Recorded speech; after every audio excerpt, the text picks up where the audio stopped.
हाँ जी। अब सीधे टॉपिक पे आते हैं। आज का बहुत महत्वपूर्ण टॉपिक है। और जो बच्चे पेपर दे रहे हैं नहीं भी क्लास लोगे तो कोई बात नहीं है, क्योंकि पेपर मेन है, पेपर बहुत ज़रूरी है। तो आचार्य रामचंद्र शुक्ल के कुछ चीज़ें तो अभी। सर, हम्म। एक कल वो जो क्वेश्चन वो आप आदिकल वाला था ना, तो हम्म। सर मैं उसका 88 क्वेश्चन जो है उसका वो कुआं है, सन्यासी नहीं है। अच्छा। हम्म। कितने नंबर का क्वेश्चन है? 88 वाला जो क्वेश्चन है ना, अमीर अच्छा। खुसरो का जो वो दिया हुआ है सर, उसका आंसर कुआं है। अच्छा। हाँ, सन्यासी नहीं है, तो क्योंकि फिर वो गड़बड़ हो जाएगा। अच्छा अच्छा, सही कर लीजिएगा कुआं को। एक बार ना आप मुझे नंबर चेक करके ना दे दीजिएगा। आपने शायद सर भेजा है। 88 मैं आपको भेजी हूँ, हाँ पर्सनल हाँ, भेजी हूँ मैं ग्रुप में 88। भेज दूंगा।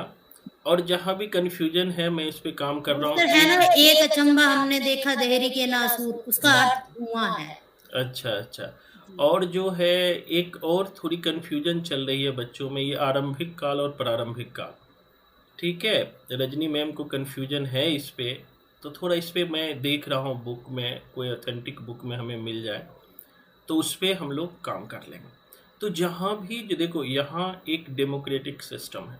सबको आज़ादी है, आप अपने तरह के सवाल पूछ सकते हैं, बता सकते हैं कहाँ दिक्कतें हैं। ऐसा नहीं है कि टीचर सब कुछ बोलते जा रहा है, हमें तो कुछ बताना ही नहीं है। तो हम लोग जो आदिकाल में जब शुक्ल के बुक को देखते हैं ना, तो शुक्ल के बुक को प्रकरण में बांटा गया है। मेरे सामने शुक्ल जी का बुक है। वैसे हमने आदिकाल टॉपिक पूरा पढ़ लिया है, तो जो भी बच्चे नए ज्वाइन किए हो, वो जिनका भी आदिकाल छूटा है तो दो काम करेंगे, उनको वीडियो भेजेंगे, अलग से भी समझाएंगे। तो लेकिन ये जो है एक बुक पे क्लास है, तो आप तब भी आपको समझ आएगा। जो भी नए बच्चे हो, कोई दिक्कत हो तो पूछिएगा। तो आदिकाल में जैसे प्रकरण वन है, ठीक है। पहले प्रकरण में जो है आदिकाल में सामान्य परिचय दिया है। उससे भी पहले काल विभाजन है। ठीक है। काल विभाग इन्होंने किया है, तो काल विभाजन में उन्होंने जो हमने बताया है, आदिकाल को उन्होंने संवत 1050 से 1375 दिया है, ये सब तो पता ही है। भक्ति काल को 1375 से 1700, रीति काल को 1700 से 1900, और आधुनिक काल को इन्होंने गद्य काल कहा है, और गद्य काल को 1900 से 1984, ये सब सम्मत में दिया है। और ये भी हमने बताया था कि सम्मत को ईस्वी में बदलना हो तो -57 कर देंगे। थोड़ा सा हम शुक्ल जी के प्रकरण का सामान्य परिचय पढ़ते हैं। और सामान्य परिचय से एक क्वेश्चन जल्द पक्का पूछेगा इस बार भी। देखो शुक्ल जी कहते क्या है, समझना आप लोग को पढ़ने में बड़ा दिक्कत होती है, यद्यपि इस पर हमने एक वीडियो भी बना दिया, लेकिन फिर भी एक बार समझ लीजिए। शुक्ल कहते हैं कि प्राकृत की अंतिम अपभ्रंश अवस्था से ही हिंदी साहित्य का आविर्भाव माना जा सकता है। समझिएगा, प्राकृत की अंतिम अपभ्रंश अवस्था से ही, जो प्राकृत के अंतिम अपभ्रंश की अवस्था थी, उसी से ही हिंदी साहित्य का आविर्भाव माना जाता है। मेरी बात समझ रहे हैं? शुक्ल लिखवाऊंगा नहीं, मैं समझाऊंगा, क्योंकि शुक्ल का बुक सबको लेना है, एक खरीद लेना सब। और मैंने पीडीएफ भी शुक्ल का भेज दिया है, जिसके पास ओरिजिनल बुक नहीं है पीडीएफ में देख लेना। मतलब शुक्ल जी कहते, हमने कहा भी है कि शुक्ल ने यह बात कही कि प्राकृत के अंतिम अपभ्रंश अवस्था से ही आदि काल का आविर्भाव माना जाता है। शुक्ल जी आगे इन बात को कहते हैं कि उस समय जैसे गाथा कहने से प्राकृत का बोध होता था, यानी कि जो गाथा था वो प्राकृत का मुख्य छंद था। गाथा कहने से प्राकृत का बोध होता था, वैसे ही दूहा कहने से, दोहा या दूहा कहने से अपभ्रंश या प्रचलित काव्य भाषा पद का बोध होता था। मेरी बात समझिएगा, कहना क्या चाहते हैं। शुक्ल जी कहते हैं कि जब हम गाथा कहते हैं, उससे प्राकृत का बोध होता है, और जब हम दूहा कहते हैं तो उससे अपभ्रंश का बोध होता है। हमने पढ़ा भी है कि आदिकाल का मुख्य छंद क्या है? दोहा। अपभ्रंश का मुख्य छंद क्या है? तो दोहा। इसीलिए इन्होंने ये बात कही है, क्योंकि हमें इसी से हमें पता कर लेना चाहिए। अब एक बात और शुक्ल जी यहां पर कहते हैं, अपभ्रंश या प्राकृताभास हिंदी। अपभ्रंश को ही शुक्ल जी जो है प्राकृताभास हिंदी कहते हैं। आपको प्राकृत की अंतिम अवस्था से अपभ्रंश की शुरुआत मानते हैं। हमने बताया भी है कि प्राकृताभास हिंदी, इसीलिए इन्होंने ये टर्म यूज किया, अपभ्रंश या प्राकृताभास हिंदी। अपभ्रंश या प्राकृताभास हिंदी के पदों का सबसे पुराना पता तांत्रिक और योग मार्गी बौद्धों के सांप्रदायिक रचनाओं के भीतर विक्रम के 7वीं शताब्दी के अंतिम चरण में मिलता है। अब शुक्ल जी क्या बात करते हैं समझिएगा, मैं 1-2 पेज बताऊंगा ना तो आप पूरा शुक्ल को पढ़ने को सीख जाइएगा। शुक्ल जी कहते हैं कि ये जो अपभ्रंश या प्राकृताभास हिंदी है, प्राकृत से संबंधित हिंदी है, इनका प्रयोग जो है लगभग विक्रम के 7वीं शताब्दी के आसपास से मिलने लगता है, जो 7वीं सदी हम लोग पढ़ते हैं। यद्यपि वो आदिकाल का प्रारंभ जो है 10वीं सदी मानते हैं, 1050 सम्मत में मानते हैं, लेकिन कहते हैं कि अपभ्रंश साहित्य जो है या जिसे हम प्राकृताभास हिंदी कहते हैं, वो 7वीं सदी के आसपास, विक्रम के 7वीं सदी के आसपास से मिलना शुरू हो जाता है।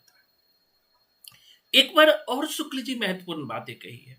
उन्होंने कहा मुंज और भोज के समय, ये क्वेश्चन पूछ सकता है, मुंज और भोज का समय लगभग सम्मत 1050। हमने आदिकाल का प्रारंभ माना था, आपको याद होगा। आदिकाल को शुक्ल ने जो है सम्मत में 1050 सम्मत से लेकर 1375 सम्मत में बताया है। 1050 से लेकर के 1375 सम्मत बताया है। इसी बात को शुक्ल जी बड़े अच्छे से कहते हैं कि, क्योंकि एक चीज देखो कि शुक्ल जी परिस्थिति को भी शामिल करते हैं। हिंदी साहित्य के इतिहास में हम साहित्य के साथ साथ इतिहास भी पढ़ते हैं, तो मतलब जिस समय आदिकाल की शुरुआत हुई उस समय मुंज और भोज का समय था, और कहते हैं कि मुंज और भोज के समय 1050 के लगभग तो ऐसे अपभ्रंश यह पुरानी हिंदी का प्रचार प्रसार शुद्ध साहित्य और काव्य रचनाओं में भी पाया जाता है। मतलब कि 1050 के आसपास जो है अपभ्रंश साहित्य शुद्ध रचनाओं में पाया जाता है। समझिएगा, शुक्ल जी ने पीछे जो बात कही है बहुत महत्वपूर्ण बात कही है। हमने कहा था कि अपभ्रंश क्या है, तो शुक्ल जी ने कहा कि जब बोली आम बोलचाल में रही तो उसे देश भाषा कहा गया, वही जब काव्य की भाषा बन गई तो उसे अपभ्रंश कहा गया। उसे क्या कहा गया? अपभ्रंश कहा गया। और यही बात बहुत इंपॉर्टेंट रूप से शुक्ल जी कहते हैं कि अपभ्रंश या पुरानी हिंदी लगभग 1050 के आसपास जो है काव्य रचनाओं में भी किया जाता है। मतलब है कि अपभ्रंश जो है वो 1050 के आसपास से काव्य की भाषा बन गई। मेरी बात समझ रहे हैं? 1050 के आसपास से अपभ्रंश जो है काव्य की भाषा बन गई। अर्थात हिंदी साहित्य का आदिकाल सम्मत 1050 से लेकर 1375 तक, अर्थात महाराजा भोज से लेकर हमीर देव के समय तक माना जा सकता है। मतलब ये जो 1050 सम्मत से 1350 सम्मत है, ये जो है भोज से लेकर, राजा भोज से लेकर हमीर देव तक है। इनको समझिएगा, इसकी जो शुरुआत आदिकाल की होती है वो राजा भोज से लेकर के हमीर देव तक होती है। अब थोड़ा आगे या पूछे हम कर सकते हैं। शुक्ल जी भी मानते हैं कि सम्मत 770 में भोज के पूर्व पुरुष राजा मान के सभासद पुष्य नामक किसी बंदी जन का दोहे में एक अलंकार ग्रंथ लिखना बताती है, पर इसका कोई प्रमाण उपलब्ध नहीं। एक चीज हमने बताया था कि लगभग 7वीं सदी में ये पुष्य या पुंड कवि हुए, बताए। शुक्ल जी भी इसकी चर्चा करते हैं, पुष्य या पुंड कवि, जो शुक्ल मानते हैं कि राजा भोज के ही ये पूर्वज थे, राजा मान के जो है सभासद पुष्य नामक कवि थे। उनके पूर्वज राजा मान के सभासद थे, जिसकी चर्चा शिवसी सेंगर ने जो है शिवसी सरोज में किया था। आप हमने पीछे पढ़ा है, उनको ध्यान में रखिएगा। कहने का मतलब ये है कि शुक्ल जी प्रारंभ में आदिकाल के बारे में बताते हैं कि ये क्या है। इन्होंने कहा कि अपभ्रंश की अंतिम प्राकृत की अंतिम अपभ्रंश अवस्था से ही हिंदी साहित्य का आविर्भाव माना जा सकता है, मतलब शुरुआत माना जा सकता है। इन्होंने कहा कि जिस समय प्राकृत कहने से गाथा टर्म का बोध होता था, उसी तरह से हमें दोहा कहने से अपभ्रंश का बोध होता था। मतलब कि जैसे गाथा में, प्राकृत में गाथा महत्वपूर्ण था, वैसे ही अपभ्रंश में दोहा महत्वपूर्ण था। इन्होंने कहा कि जो आदिकाल का जो एक समय है, वो संमत 1050 से 1375 संमत तक है। कहने का मतलब यह है कि राजा भोज से लेकर हम्मीर देता, वो पीछे भी बताते हैं कि पीछे के दौर में भी राजा भोज के जो पूर्वज हुए हैं, राजा मान के सभासद पुष्य कवि हुए हैं 7वीं सदी के आसपास, जिन्होंने शिवसी सेंगर ने अपनी रचनाओं में चर्चा की है। लेकिन शुक्ल ने खुद कहा कि इसका कोई प्रमाण उपलब्ध नहीं। सबको समझ आ रहा है? शुक्ल का बुक समझ गए ना, तो आधी लड़ाई आप ऐसे ही पता कर गए।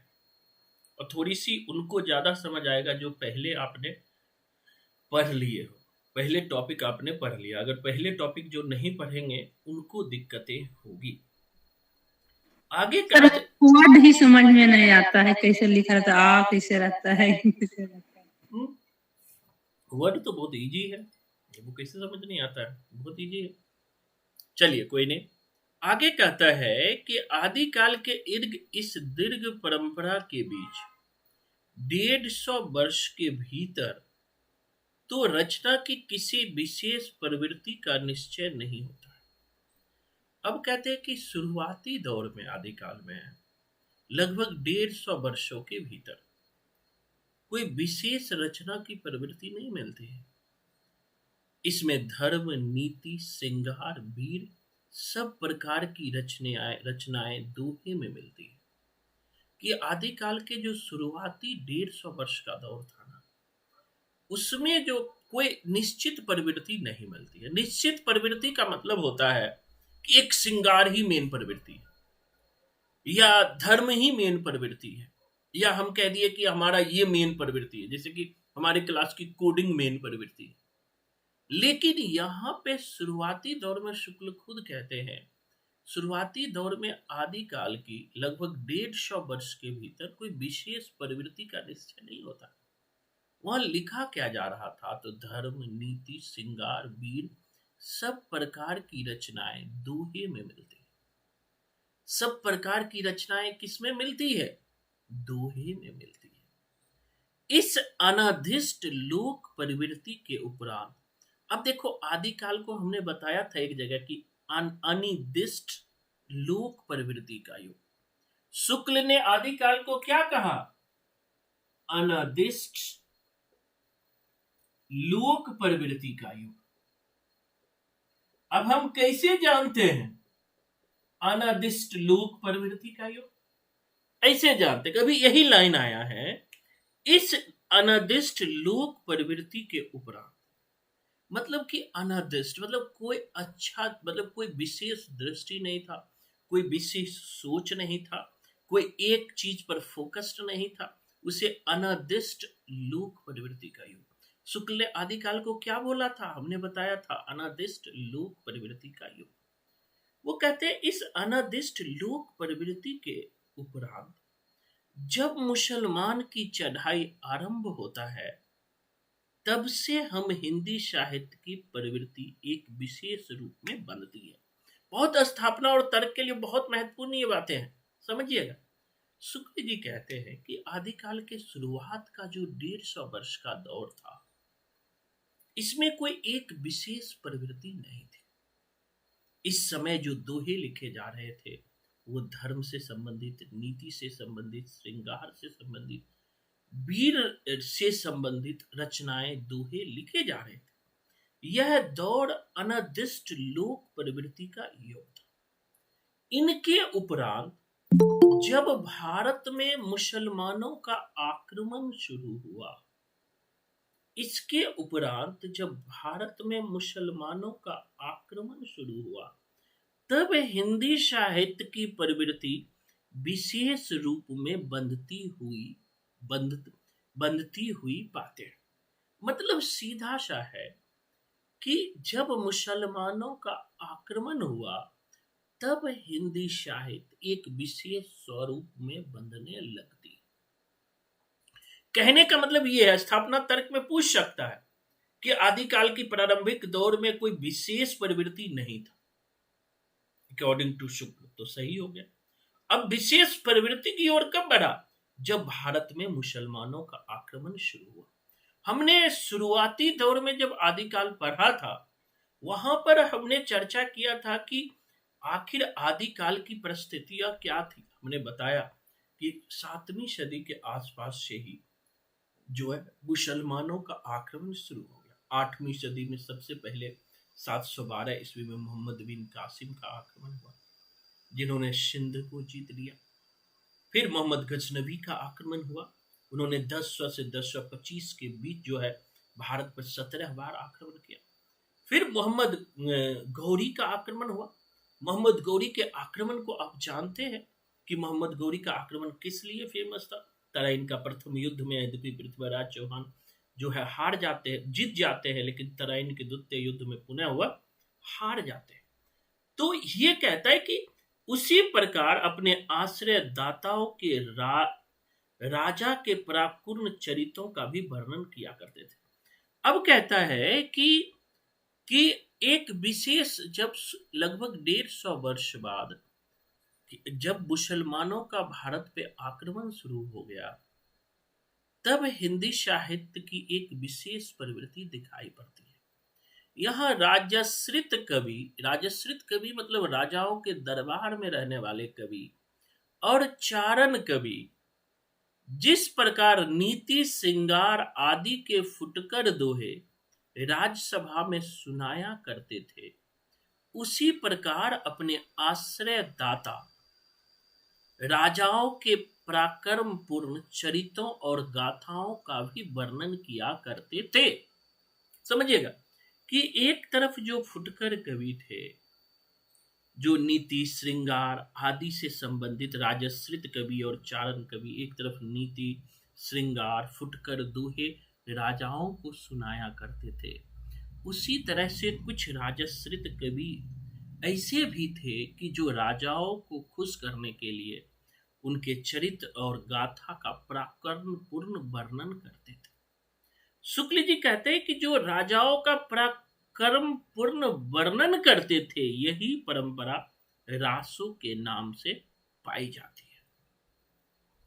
कि जो कवि थे राजा के दरबार में रह करके राजा को खुश करने के लिए उनके चरित्रों का वर्णन करते थे, उनके वीरता का वर्णन करते थे, उनके वीरता का गुणगान करते थे, यही गुणगान जो है रासों के नाम से पाई जाती है, जिसे लक्ष्य करके इस काल को हमने वीरगाथा काल कहा। अब शुक्ल जी ने कहा कि इसी को लक्ष्य करके जो राजाओं के दरबार में थे और राजा के वीरता का वर्णन करते थे, राजा के चरित्रों का वर्णन करते थे, उसी को लक्ष्य करके जो है हमने इस काल को वीरगाथा काल रखा। यहां तक समझ आया शुक्ल ने वीरगाथा काल क्यों रखा? क्लियर समझ आ रहा है? समझना है तो एक आध बार मैं वीडियो रिकॉर्डिंग कर रहा हूं, उनको भी देख लेना। शुरुआत के 1-2 चैप्टर अच्छे से समझ जाओगे ना, फिर आगे समझने में शुक्ल को कोई दिक्कत नहीं है, क्योंकि थोड़ा सा ये जो लिखा है बहुत शुक्ल के एक लाइन का मतलब होता है। इसीलिए आज भी हिंदी साहित्य में सबसे ऊपर आचार्य रामचंद्र शुक्ल को माना जाता है, आपको पता ही है। आगे कहते हैं कि दूसरी बात इस आदिकाल के संबंध में ध्यान देने की यह है कि इस काल में जो साहित्यिक सामग्री प्राप्त हुई है उसमें कुछ तो असंदिग्ध है और कुछ संदिग्ध है। मतलब कि इसमें इस काल में जो सामग्री प्राप्त हुई है वह असंदिग्ध है। मतलब कि असंदिग्ध सामग्री जो असंदिग्ध, कुछ सामग्री ऐसे है जो असंदिग्ध है, मतलब जिस पर कोई हम जो है संदेह नहीं कर सकते। असंदिग्ध कहते हैं ना, इस पर संदेह नहीं किया जा सकता। असंदिग्ध सामग्री जो कुछ प्राप्त अपभ्रंश या प्राकृत भाषा, हिंदी का अभिप्राय यह है कि उस समय की ठीक बोलचाल की भाषा नहीं है। कहता है कि यहाँ पर जो कुछ यहाँ असंदिग्ध सामग्री जो कुछ प्राप्त है उसकी भाषा अपभ्रंश या प्राकृताभास, यानी प्राकृत की रूढ़ियों में बहुत कुछ बद्ध हिंदी है।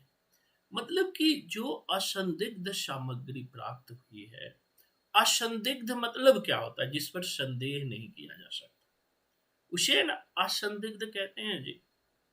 समझ आ रहा है? संदिग्ध मतलब क्या? संदेह। तो उन्होंने शुक्ल जी ने कहा कि आदि काल में जो कुछ सामग्री प्राप्त होती है उसमें कुछ असंदिग्ध है और कुछ संदिग्ध है, और जो असंदिग्ध सामग्री है उसमें कहता है कि जो असंदिग्ध सामग्री प्राप्त है उसकी भाषा अपभ्रंश या प्राकृताभास हिंदी है। जो असंदिग्ध है मतलब जो प्योर है उसकी भाषा प्राकृताभास या अपभ्रंश है, क्योंकि शुक्ल ने प्राकृताभास को ही अपभ्रंश कहा है। आगे कहा, इस अपभ्रंश या प्राकृताभास हिंदी का अभिप्राय यह है कि यह उस समय की ठीक बोलचाल की भाषा नहीं है जिस समय की इसकी रचनाएं मिलती है। यह उस समय के कवियों की भाषा है। समझिएगा, बहुत बड़ी बात ये कह के निकल गए। शुक्ल जी कहते हैं कि जो असंदिग्ध सामग्री है जिस पर हम संदेह नहीं कर सकते हैं, जो असंदिग्ध सामग्री है जिस पर हम संदेह नहीं कर सकते हैं, वह आम बोलचाल की भाषा में नहीं है, बल्कि उस समय की रचनाएं जो है इसी भाषा में मिलती है। अर्थात यह उस समय की कवियों की भाषा है। उस असंदिग्ध सामग्री जो है उस समय की कवियों की भाषा है। कवियों ने काव्य परंपरा के अनुसार साहित्यिक प्राकृत के पुराने शब्द तो लिए ही हैं। आगे कहते हैं, समझिएगा, कि जो असंदिग्ध सामग्री है जिस पर हम कोई संदेह नहीं कर सकते हैं, वह सामग्री जो है कवियों की भाषा है। यह बोलचाल की भाषा नहीं है। पीछे भी हमने कहा था कि शुक्ल जी यह मानकर चलते हैं कि अपभ्रंश जब बोलचाल की भाषा रही तब तक वो देश भाषा रही। जब वही साहित्य की भाषा बन गई तो वह भाषा अपभ्रंश हो गई। हमने अपभ्रंश, अपभट्ट और पुरानी हिंदी में पढ़ा है, और यही बात यहां पर भी ये कह रहे हैं। आगे कहते हैं वो, यह उस समय के कवियों की भाषा है। कवियों ने काव्य परंपरा के अनुसार साहित्यिक प्राकृत के पुराने शब्द तो लिए ही है। अब कहते हैं कि ये जो कवि है अपभ्रंश में प्राकृत के पुराने शब्द तो लिए ही हैं, जैसे पीछे के हिंदी में तत्सम संस्कृत शब्द लिए जाने लगे। विभक्तियां, कारक चिन्ह और क्रियाओं के रूप आदि भी बहुत कुछ अपने समय से कई 100 वर्ष पुराने रखे। मतलब ये कहने का प्रयास शुक्ल जी कर रहे हैं कि ये जो कवियों की भाषा है, इन्होंने अपभ्रंश के पुराने शब्द तो लिए ही हैं और आगे चल के ये संस्कृत के तत्सम शब्द भी लिए, वक्रोक्ति, कारक चिन्ह, क्रियाओं के रूप भी लिए, जो कई 100 साल पुराने हैं। मेरी बात आप सब समझ रहे, मैं कहना क्या चाह रहा हूं? समझिएगा, शुक्ल जी ये बात कहते हैं कि ये जो अपभ्रंश है ना, जो एक लेखन की भाषा है, कहने का मतलब है सामान्य बोलचाल की भाषा नहीं है। अपभ्रंश एक रचनाकारों की भाषा है जिसमें साहित्य लिखी जा रहती है। तो उन्होंने कहा कि इस अपभ्रंश में जो है, हम बोलचाल की अपभ्रंश में प्राकृत के शब्द तो लिए हैं, प्राकृत के पुराने शब्द तो लिए ही हैं हमने, इसीलिए तो वो प्राकृताभास हिंदी कहा है। और आगे चल के तत्सम संस्कृत के भी शब्द लिए हैं, विभक्ति, कारक, चिन्ह आदि लिए हैं, जो कई सौ वर्ष पुराने। मैंने पीछे हिंदी साहित्य के इतिहास में आपको पढ़ाया था। शुक्ल जी ये भी बात कहते हैं, जब अपभ्रंश में प्राकृत का तत्व ज्यादा था, तब तक वो जो है अपभ्रंश था, और जब उसी में तत्सम के शब्द ज्यादा हो गया तो वो धीरे धीरे पुरानी हिंदी में तब्दील हो गया। कहते बोलचाल की भाषा घिस घिस कर बिल्कुल जिस रूप में आ गई थी, सारा वही रूप ना लेकर कवि और चारण आदि भाषा का बहुत कुछ वह रूप व्यवहार में लाते थे जो उनसे 100 वर्ष पहले से कवि परंपरा में चली आ रही थी। शुक्ल ये भी बात कहते हैं कि बोलचाल की भाषा घिस घिस कर बिल्कुल, कभी कभी क्या होता है कि जब हम बोलचाल की भाषा कंटिन्यू बोलते रहते हैं तो वो घिस घिस कर उसमें परिवर्तन आने लगता है।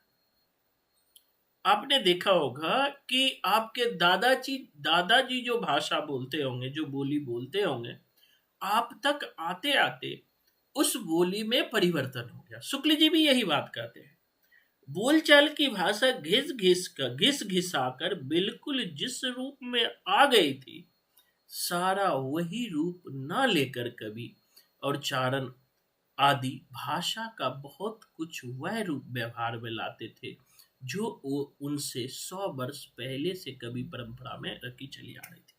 मतलब कहते हैं कि जो पिछले दिनों से ही भाषा के जो घिस घिस के जो भाषा में परिवर्तन हो गया, उस रूप को कभी नहीं लेते थे, बल्कि 100 साल पहले जो संत कवियों की जो भाषा थी उसी को वो ले लेते थे, उसी को वो ले लेते थे।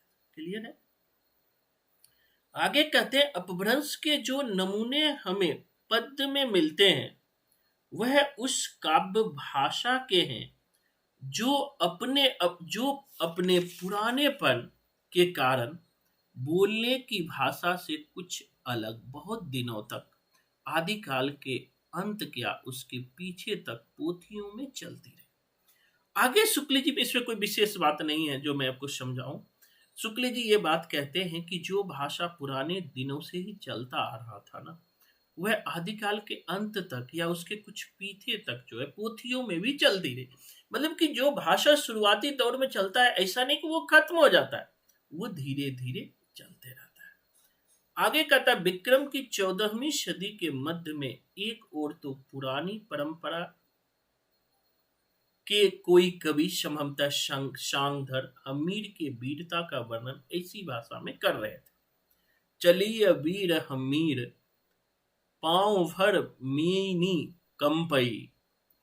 तो दूसरी ओर खुसरो मियां दिल्ली में बैठे ऐसी बोलचाल की भाषा में पहेलियों और मुकरियां कह रहे थे। मतलब कि इसी दौर में 14वीं सदी में शुक्ल कहने का मतलब ये है कि एक शांगधर थे, हमने बताया था हमीर राशो जिन्होंने लिखे थे। कोडिंग में हमने कहा था सारंगी कौन बजाते हैं, हम बजाते हैं। एक तरफ शांगधर थे जो एक अलग भाषा का प्रयोग कर रहे थे जो अपभ्रंश में थे, और दूसरी तरफ अमीर खुसरो भी जो थे जो दिल्ली में थे, क्योंकि निजामुद्दीन औलिया का दरगाह दिल्ली में आपको पता ही है, तो दिल्ली में थे, तो वो बोलचाल में पहेलियां और मुकरियां भी लिख रहे थे। इसी प्रकार 15वीं सदी में एक और तो विद्यापति की मैथिली के अतिरिक्त इस प्रकार की प्राकृताभास पुरानी काव्य भाषा भी बनते रहे, मतलब दिखने रहे। जैसे कल हमने कोडिंग से बताया है कि बाल चंद बिजावई भाषा दुहिने लग गई दुज्जन आशा। दूसरी ओर कबीरदास अपनी चटपटी बानी इस प्रकार सुना रहे थे। मतलब शुक्ल जी कहते हैं कि एक आदिकाल के अंतिम दौर में जो 14वीं सदी के अंतिम तक पहुंच जाता है, सम्मत 1375 तक लेता है, और इसके आगे फुटकर कभी बढ़ जाता है, फुटकर कवि में आपको पता है कि विद्यापति का जन्म 1352 के आसपास हुआ था, और कबीर का जन्म आपको पता है 1378 में, 1388 88 में हुआ था शायद।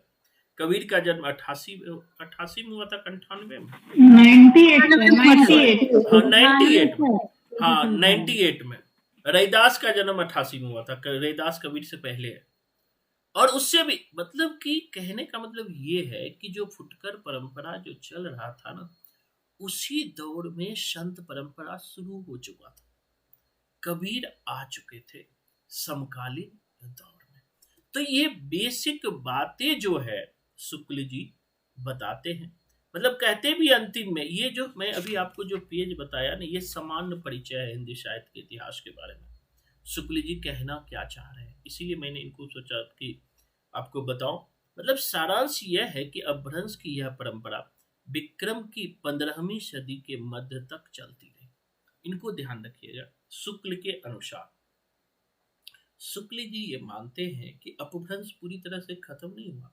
अपभ्रंश की जो यह परंपरा है ना, वह विक्रम की 15वीं शताब्दी के मध्य तक चलती रही। यहाँ 15वीं शताब्दी के मध्य से मतलब हो गया लगभग 1450 के आसपास तक चलती रही। एक ही कवि विद्यापति ने 2 प्रकार की भाषा का प्रयोग किया, जानते ही हो। एक तो पुरानी अपभ्रंश भाषा का, और बोलचाल की देश भाषा। 2 भाषा उनकी है। एक तो अपभ्रंश है जिसे खुद विद्यापति अभट्ट मानते हैं, कीर्तिलता कीर्तिपता का, और दूसरी तरफ देश भाषा जिसमें कि संस्कृत आ जाता है। और आपको जो है आपको उसकी 2 है, एक पदावली है, विद्यापति की पदावली है। ये 2 भाषा मानते हैं। विद्यापति ने अपभ्रंश से भिन्न प्रचलित बोलचाल की भाषा को देश भाषा। शुक्ल जी ये मानते हैं कि विद्यापति ने अपभ्रंश से भिन्न प्रचलित बोलचाल की भाषा को देश भाषा कहा। मतलब हम अगर पूरे शुक्ल के जो बुक है, पहला प्रकरण में ये सामान्य परिचय दिए हैं। कभी कभी जो है एग्जाम में आप देखोगे तो प्रकरण भी पूछ लेते हैं। आज से एक मतलब कि 2 साल पहले नेट में पूछा था, कोई लाइन उठा लिया सर 2019 में पूछा था, बिल्कुल, और उसमें पूछा था किस प्रकरण से। तो ये जो हम बातें पढ़ रहे थे ये प्रकरण प्रथम से है, सामान्य परिचय है। एक चीज हमने देखा कि सामान्य परिचय प्रकरण में आदिकाल के बारे में इन्होंने बताया। शुरुआती दौर में इन्होंने बताया कि आदिकाल में जो है धर्म, नीति, श्रृंगार, वीरता परक रचनाएं लिखी जा रही थी, कोई विशेष प्रवृत्ति नहीं थी। यह दौर अनादिष्ट लोक प्रवृत्ति का युग था। लेकिन जब मुसलमानों का आक्रमण हुआ तो एक विशेष प्रवृत्ति सामने आई, और इस प्रवृत्ति के दौर में एक तरफ जो है नीति परक, उपदेश परक, श्रृंगार परक फुटकर दोहे लिखे जा रहे थे, और दूसरी तरफ जो थे वह राजाओं के प्रशंसा में रचनाएं लिख रहे थे। और यही जो वीरता पूर्ण राजाओं के प्रशंसा में रचना लिख रहे थे, यही रासो कहा गया। आचार्य शुक्ल खुद कहते हैं कि इसी को आधार बनाकर हमने आदिकाल का नाम जो है वीर गाथा काल रखा।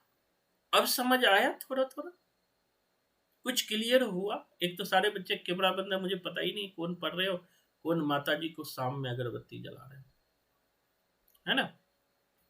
तो रे भैया सीरियसली नहीं पढ़ोगे ना, अभी कुछ नहीं कहूंगा, अभी एग्जाम है, ठीक है। डांटने का काम अभी एग्जाम के बाद करूंगा, अभी खुशी से पेपर दिया है ना, और मन से पेपर देना है। तो पहला प्रकरण 1 में ये भी ध्यान रखना सामान्य परिचय है, क्लियर कट में बता रहा हूं। ये भी पूछ सकता है कि पहला प्रकरण में क्या है शुक्ल जी का, ऑप्शन में दे दिया सामान्य परिचय, अपभ्रंश काल, रीति काल, फलना ढेकाना।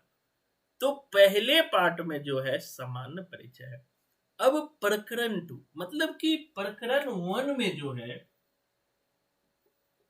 प्रकरण 1 में भैया है सामान्य परिचय, जिसकी चर्चा हमने अभी किया। अब आता है प्रकरण 2। प्रकरण 2 हम लोग समझेंगे, इसमें अपभ्रंश काल है, ये भी ध्यान रखना। ये क्या है? अपभ्रंश काल है। प्रकरण 2 में क्या है भैया? अपभ्रंश काल है। प्रकरण 2 में क्या है? अपभ्रंश काव्य है। सब भ्रंश काल नहीं है, अपभ्रंश काव्य है। यहाँ काव्य लिख देना, अपभ्रंश काव्य है। प्रकरण 2 में जो है अपभ्रंश काव्य है। समझ आ रहा है सबको? अब थोड़ा प्रकरण 2 समझेंगे, बड़ा मजेदार है। अगले 1 घंटे जो है मजे से आपको, चूंकि आदिकाल आपने पढ़ लिया तो आपको जो है बहुत मजा आने वाला है ना। इसीलिए कहते हैं जब टॉपिक हम पढ़ लेते हैं ना तो समझने में कोई चीज को बहुत मजा आता है। और एक चीज मैं बता दूं, शुक्ल के बुक को जल्दी कोई टीचर हाथ नहीं लगाएगा, मैं जानता हूँ। वो इजी बुक वाले तो कहेगा कि चलो भैया इजी बुक मैं बता देता हूँ, लेकिन मैं जानता हूँ कि शुक्ल बुक को मुझे ही बहुत पढ़ना पड़ा है, तब इस पे पकड़ बनती है। लेकिन फायदा बहुत है, ठीक है, मतलब एक एक चीज आपका क्लियर होता चला जाता है। तो प्रकरण 2 में हम लोग देखेंगे, प्रकरण 2 में देखेंगे, हेडिंग बना लीजिएगा, अपभ्रंश काव्य। अब इसमें मेन चीज जो आपको समझ नहीं आ रहा उसी पे हम चर्चा करेंगे। अब इसमें क्या क्या बातें करते हैं शुक्ल जी, इनको समझिएगा। वो कहते हैं कि जब से प्राकृत बोलचाल की भाषा में न रह गई, तभी से अपभ्रंश साहित्य का आविर्भाव समझना चाहिए। पहला लाइन जरूर याद रखा करो किसी भी चीज का। जैसे कहते हैं ना, पहला स्टैंजा, गाना का क्या चीज हमें याद रहता है? पहला स्टैंजा, हेलो कौन हम बोले, हेलो कौन हम बोले, इतने को याद रहता है। इसके आगे क्या हुआ कोई पता नहीं। मेरे घर में 200 बार उड़ गया कबूतर सुने होंगे, हरियाणा वाले जो होंगे पता होगा उनका। या और मेरा सैया कोतवाल गाड़ी खरीद ली है, ऐसा गाना खूब जानता है। बस इतना ही जानते हैं, उसके आगे आज तक मैं नहीं समझ पाऊं। मेरा बेटा कितना भी रोते रहिए, गाना लगा दो, कौन कहता है कि हम कि वो उस बच्चा वाला गाना जो आता है, हाथी राजा फाती राजा, वो सब नहीं सुनता है। वो 1 महीना का था ही तो उसको तो चाहिए कि सपना चौधरी और एक नई 2-3 हीरोइन, बस उसी को देखते रहता। बोले वाह बेटा, अभी से तुम जो है महान हो गए हो। खैर, तो जो पहला मतलब कि जो हम लोग को जो स्टंजा होता है, जब भी कोई सवाल पूछा जाता है ना, सवाल अंदर जाकर नहीं पूछता है, वो एक एक्सपेक्टेशन रखता है कि ऊपर के बेसिक चीजें हमें पता होनी चाहिए किसी भी चीज का। अब काव्य लाइन में देखो, हमने जो काव्य लाइन का वीडियो भेजा है, हमने अंदर तक नहीं गया, हमने बेसिक चीजें बताया। जब भी सवाल पूछेगा वही बेसिक चीज। एक जो हरिओद की रचना हर बार बोलता है, अमानिशा उगलता घर अंधकार, नहीं ये तो इनकी है प्रसाद की। एक जो शाम वाला जो है हरिओद का प्रिय प्रवास का जो पहला ही लाइन है, मैं उस दिवस का अवसान समीप था, गगन दिवस था का कुछ अवसान समीप था, गगन कुछ लोहित हो चला, तरु शिखा पर थी अबराज थी कमलिनी कुल वल्लभ की परवाह। ये लाइन जब भी देखो यही पूछता है। साकेत के शुरू के 2-4 लाइन पढ़ के, अब साकेत का पूरा प्रकरण पढ़ोगे तो 1 साल से प्रकरण पढ़ने में लगे। एक बच्ची ने आज हमें फोन की, बोला कि सर जी हमारे टीचर ने बोला है कि पूरा उपन्यास लाइन बाय लाइन पढ़ना होगा, पूरा जो है नाटक लाइन बाय लाइन पढ़ना होगा। बोले भैया तब तो नेट की तैयारी करने में 5 साल भी कम पड़ेगा, एक उपन्यास पढ़ने के लिए बैठोगे 3 महीना लगे। इतना करने की हमें जरूरत नहीं है। उन्हें भी पता है एग्जामिनर को, किसी बच्चे के पास इतना टाइम नहीं है। और क्या पता पूरा उपन्यास पढ़ गए तो आपको याद ही है। हम तो बहुत पढ़ गए भूल गए, मेरे पास तो सारे उपन्यास रखा हुआ है, मैं भी भूल जाता हूँ, इनका क्या है। हम तो 10 साल से पढ़ा रहे हैं, अब तो 6 महीने से पढ़ रहे हैं। तो ये चीज है। इन्होंने देखो क्या कहा प्रकरण 2 में, प्रकरण 2 को इन्होंने नाम दिया अपभ्रंश काव्य। 1-2 प्रकरण और याद रख लेना, ये क्वेश्चन पूछ लेता है कभी कभी। प्रकरण 3 को इन्होंने नाम दिया वीर गाथा काल और देश भाषा काल। प्रकरण 3 को जो है शुक्ल जी ने, प्रकरण 3 को जो है एक तो वीर गाथा काल कहा, वीर गाथा काव्य कहा, और देश भाषा का, देश भाषा का मतलब शुक्ल भाई साहब ये मानते हैं कि जो वीर गाथात्मक रचनाएं लिखी गई है वो देश भाषा में लिखी गई। अब आगे बढ़ते हैं। शुक्ल जी ये मानते हैं कि जब से प्राकृत बोलचाल की भाषा न रह गई तभी से अपभ्रंश साहित्य का आविर्भाव समझना चाहिए। मतलब कि जब प्राकृत बोलचाल में नहीं रहे तभी से जो है अपभ्रंश का आविर्भाव होना चाहिए। जो पीछे हमने कहा, पहले जैसे गाथा या गाहा कहने से प्राकृत का बोध होता था, वैसे ही दोहा या दूहा कहने से अपभ्रंश या लोक प्रचलित काव्य भाषा का बोध होता था। वही चीज इसमें पुरानी प्रचलित नीति श्रृंगार आदि की रचनाएं तो आदि की कविताएं तो चली ही आती थी। जैन और बौद्ध धर्माचार्य ने अपने मतों की रक्षा और प्रचार के लिए भी इसमें उपदेश आदि की रचना करते थे। अब शुक्ल जी ये कहते हैं कि जैसे गाथा या गाहा कहने से प्राकृत का बोध होता था, वैसे ही दूहा या दोहा कहने से अपभ्रंश या लोक प्रचलित काव्य भाषा का बोध होता है। अपभ्रंश को इन्होंने लोक प्रचलित काव्य भाषा भी कहा है। ध्यान रखना, मतलब याद दिया है, मतलब दोनों सेम है। लिख लेना, अपभ्रंश इजकल टू लोक प्रचलित काव्य भाषा। कहने का मतलब ये है अपभ्रंश को एक लोक प्रचलित काव्य भाषा भी कहते हैं। इन्होंने कहा कि इस पुरानी प्रचलित काव्य भाषा में, मतलब ये जो काव्य भाषा थी, इसमें नीति श्रृंगार वीर आदि की कविताएं तो चली आ रही थी, मतलब कि इसी से संबंधित कविताएं लिखी जाती थी। बाद में इसी भाषा में जैन और बौद्ध के आचार्य ने अपने मत की रक्षा और प्रचार के लिए भी रचनाएं लिखने लगे। मतलब कि जो अपभ्रंश थी उसमें नीति उपदेश वीरता परक कविताएं तो लिखी ही जा रही थी। जब इसी में जैन धर्म और बौद्ध धर्म के कवि आए, हमने बताया जैन साहित्य और बौद्ध साहित्य के जो कवि आए वो अपनी धर्म के रक्षा और प्रचार प्रसार के लिए ही काव्य लिखने लगे। आगे शुक्ल कहते हैं कि प्राकृत से बिगड़कर जो रूप बोलचाल की भाषा ने ग्रहण कर लिया वही चलकर कुछ पुराना पड़ गया और काव्य रचना के लिए रूढ़ हो गया। अपभ्रंश नाम उसी समय से चला। शुक्ल जी क्या कहते हैं कि जो पहले प्राकृत से ही अपभ्रंश का विकास हुआ, इतना तो पता ही है।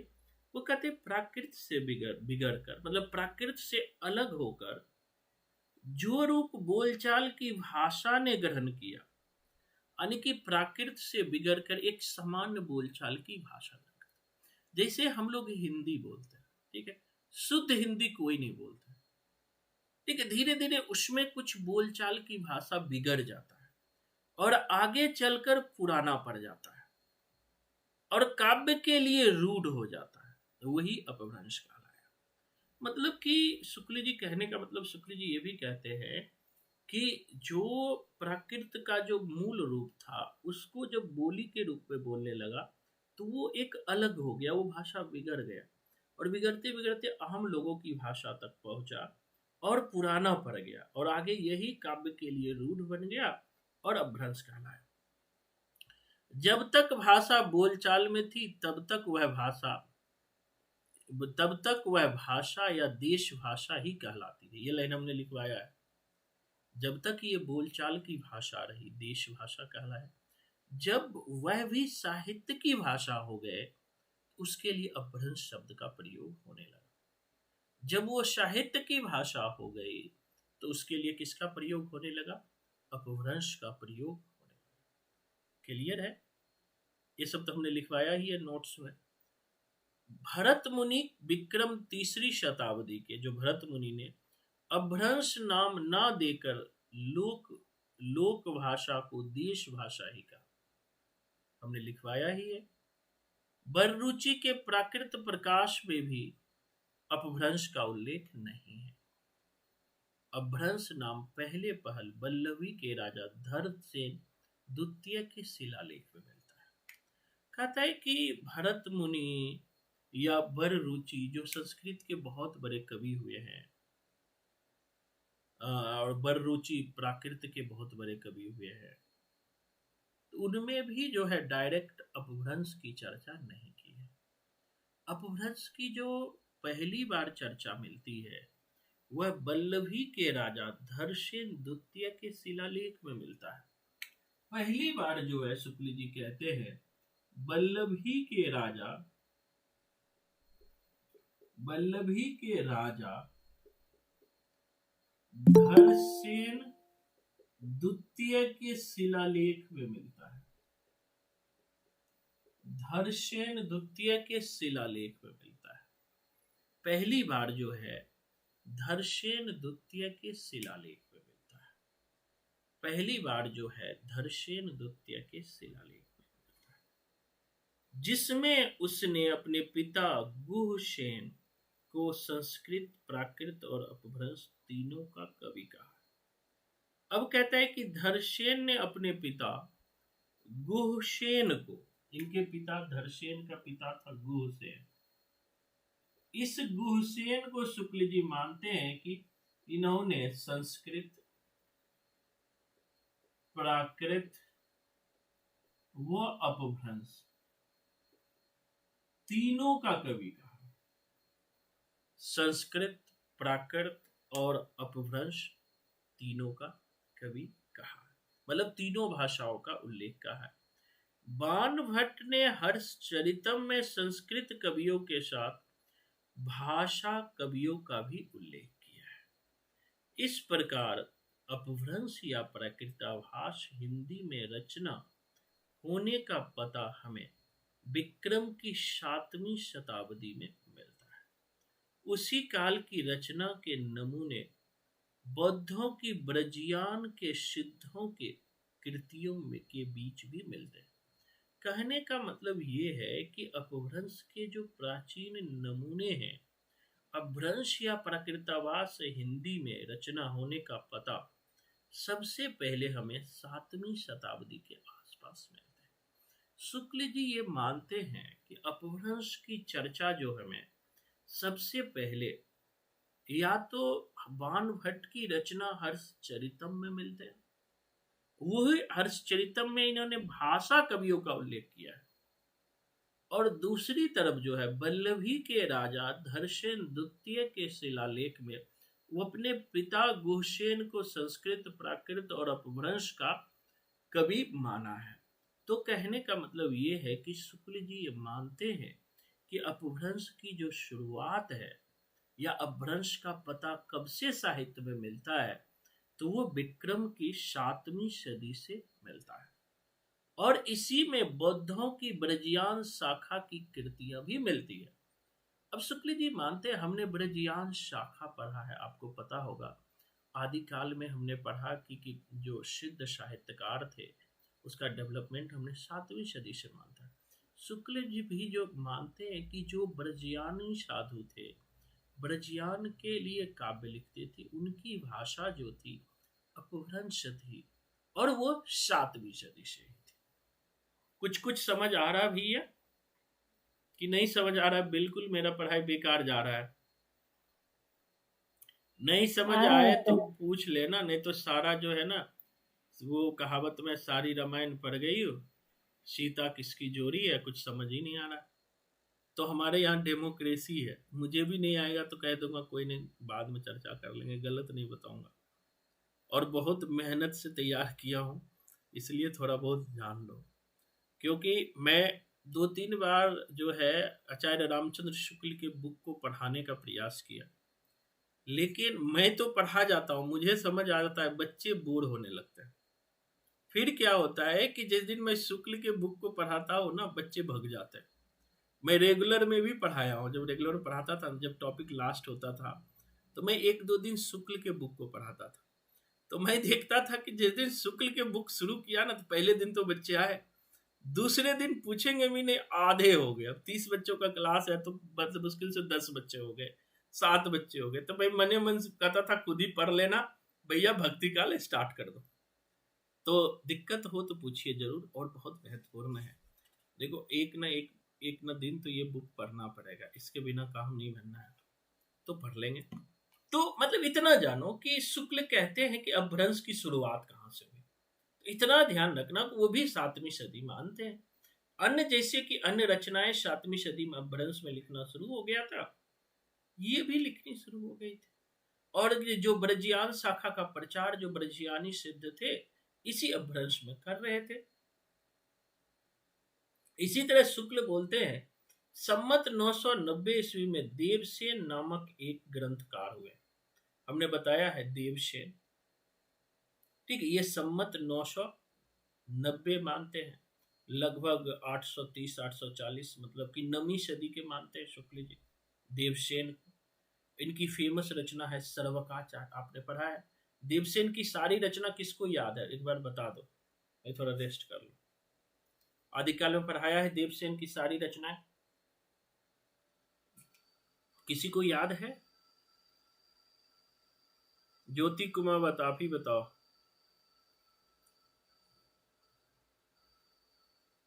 गायबी हो गई। रश्मि आप बताओ।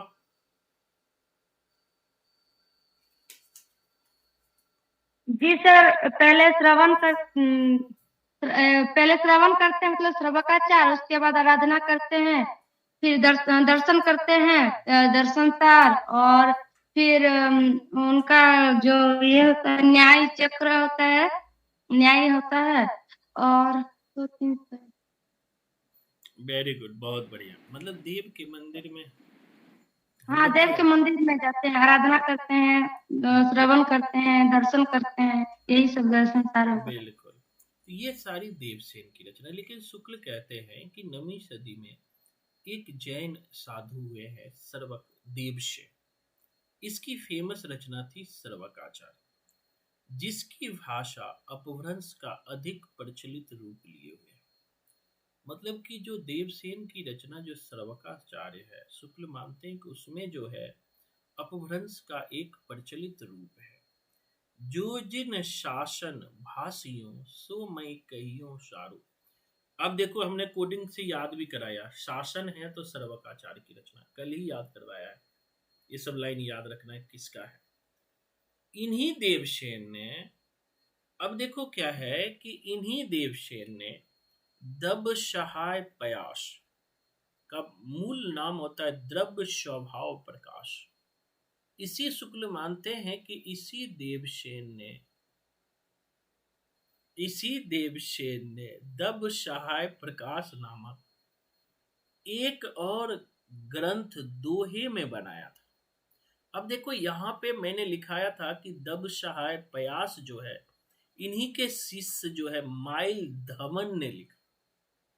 इनको समझिएगा, ये लाइन को, बहुत इंपॉर्टेंट है। शुक्ल क्या कहते हैं, हमने लिखाया है दब सहाय पयास, नोट्स ध्यान होनी चाहिए। शुक्ल जी कहते हैं कि दब सहाय पयास का अर्थ है द्रव्य स्वभाव प्रकाश नामक एक और ग्रंथ दोहे में बनाया था।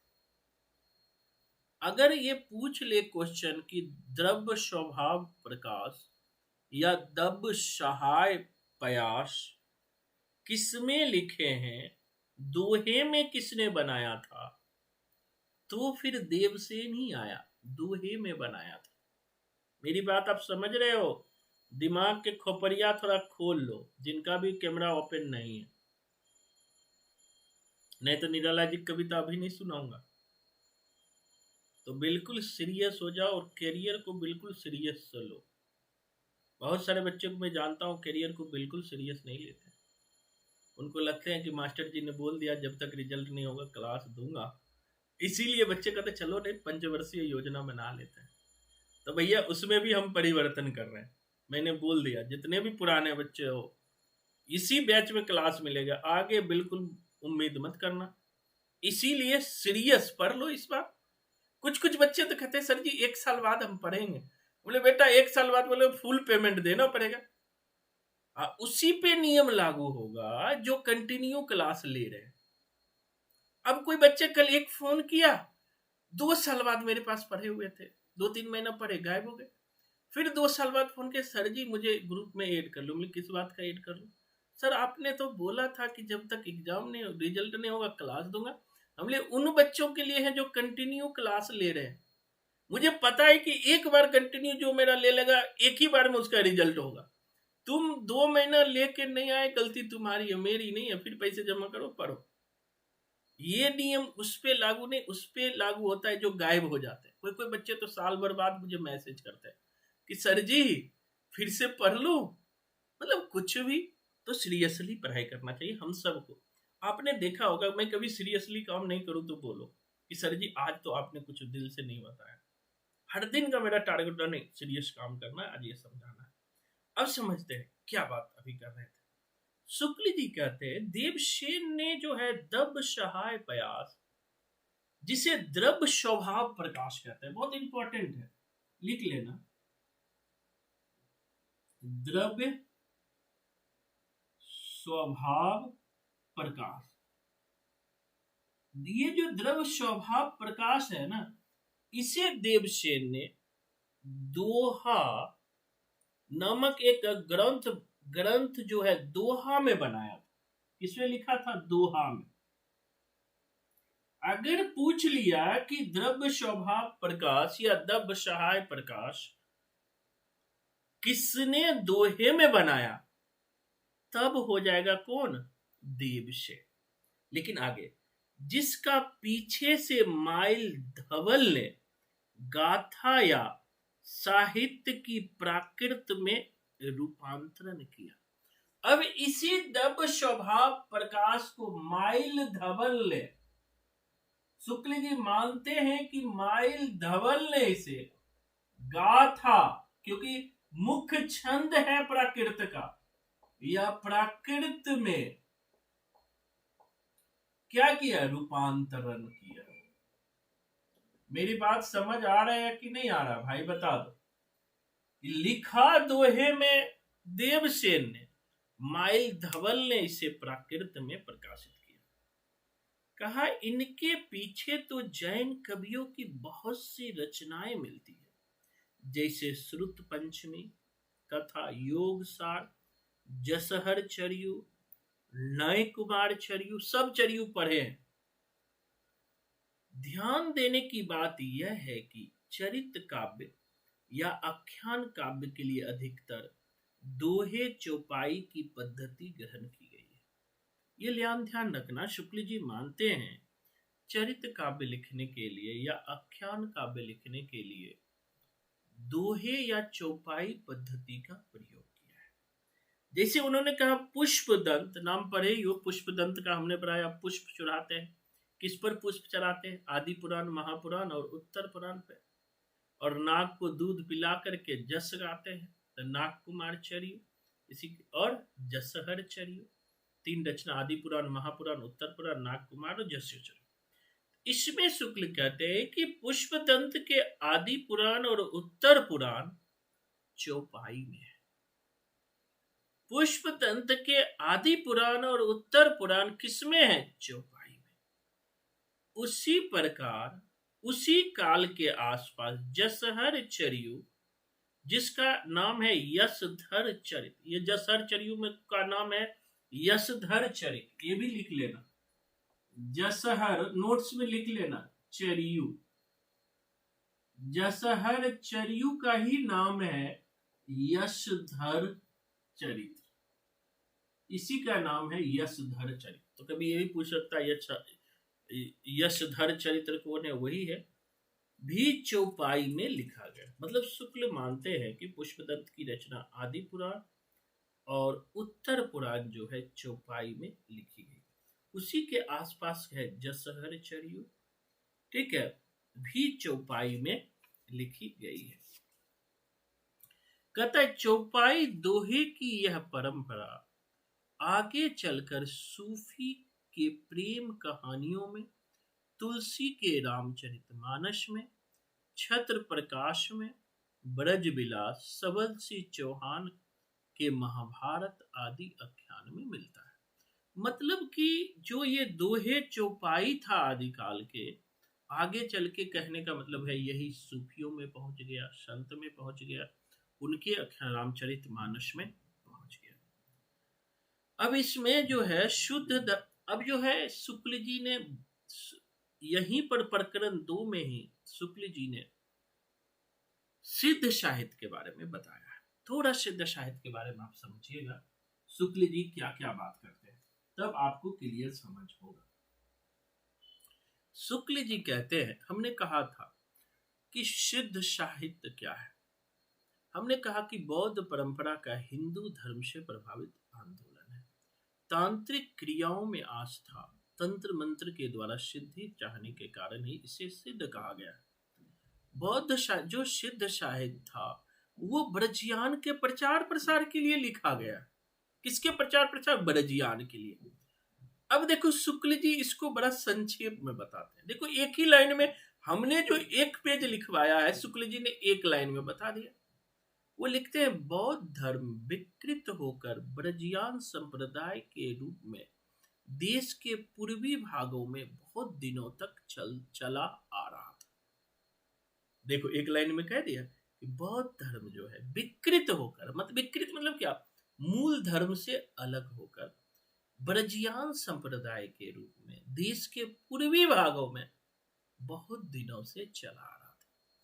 इन बौद्ध तांत्रिकों के बीच वामाचार अपनी चरम सीमा को पहुंचा। जो ये जो बौद्ध तांत्रिक थे ये वामाचार, वाम मार्गी थे। ठीक है, वामपंथी जो छंद है ना, वाम मार्गी थे। वही वाम मार्ग इसके चरम तक पहुंचा। शुक्ल मानते हैं कि इसका फैलाव जो है बिहार से लेकर असम तक था, यानी बिहार, बंगाल, उड़ीसा, असम था। और ये सिद्ध कहलाते थे। बड़ा इजी में कहा है, बहुत इजी है। इसमें 84 सिद्ध इनमें हुई है, जिसका परंपरागत स्मरण जो है जनता को अब तक है। मतलब शुक्ल मानते हैं कि 84 सिद्ध हुए हैं। आगे शुक्ल कहते हैं ये तांत्रिक योगियों को लोग अलौकिक शक्ति संपन्न समझते थे। शुक्ल जी कहते हैं कि ये जो तांत्रिक योगी थे ना, इसे लोग अलौकिक शक्ति संपन्न समझते थे। मतलब अलौकिक शक्ति से संपन्न समझते थे। ये अपनी सिद्धियों और विभूतियों के लिए प्रसिद्ध था। ये अपने सिद्धियों के लिए प्रसिद्ध था, विभूतियों के लिए प्रसिद्ध था। एक राधे माँ का नाम सुने हो आप लोग? कोई बताओ, राधे माँ? सुना है। हाँ, सोने के जो है ना, ये लेके चलती है त्रिशूल, और वो कहती है कि हम दुर्गा माँ हैं। और लोग सारे नेता उनके आगे नाचते रहते हैं। मैं कभी कभी देखता हूँ ना, तो वैसे होता है इंसान कितना बेवकूफ हो गया है, इनका कोई अंदाजा नहीं है, इतने बेवकूफ। और राधे माँ इतना अरबों संपत्ति कमाई है कि अपने बेटे को फिल्म में भेज दिया, कौन कौन कहाँ कहाँ भेज दिया। और सोने के जो है त्रिशूल रखती, इतना। सबसे इजी पैसा कमाना हो तो धर्म में चले जाओ, बहुत इजी पैसा है। लोग बिना, हम तो कहेंगे 5 बारी बच्चे कहेंगे सर जी 6 साल भर मेहनत करता हूँ, तब भी 5 दिन तक बच्चे का मैसेज आया, सर जी मैं बहुत गरीब आदमी हूँ, कुछ कम कर दो। लेकिन बाबा के दरबार में जाएंगे तो बाबा ने कहेगा 500 तो 1001 दे के आएंगे। अच्छा, तथास्तु। तो ये बाबा का पावर है ना। तो ये कहते हैं शुक्ल जी, इस प्रकार जनता कहता है कि एक सिद्धियों और विभूतियों से जो है, ये अपनी सिद्धियों और विभूतियों के लिए प्रसिद्ध है।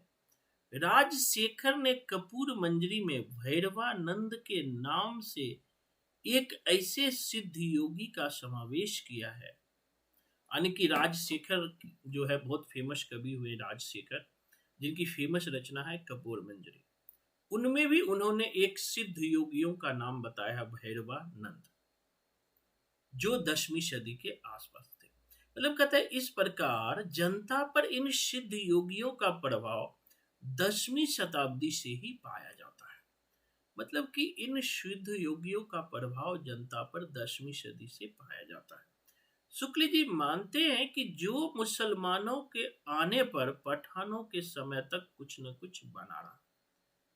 बिहार के नालंदा और विक्रमशिला नामक विद्यापीठ इनके अड्डे थे। हमने बताया था कि विक्रमशिला और नालंदा विश्वविद्यालय जो है बिहार में है, और ये सिद्ध योगियों का अड्डा था। हमने ये भी बताया था कि बख्तियार खिलजी ने नालंदा और विक्रमशिला विश्वविद्यालय दोनों में आग लगा दिया था। शायद मेरी क्लास लिए होंगे तो आपको पता होगा। आग लगा दिया था, पूरे उजाड़ दिया, तितर बितर कर दिया। बहुत से देश जो है वोट आदि अन्य देश को चले गए।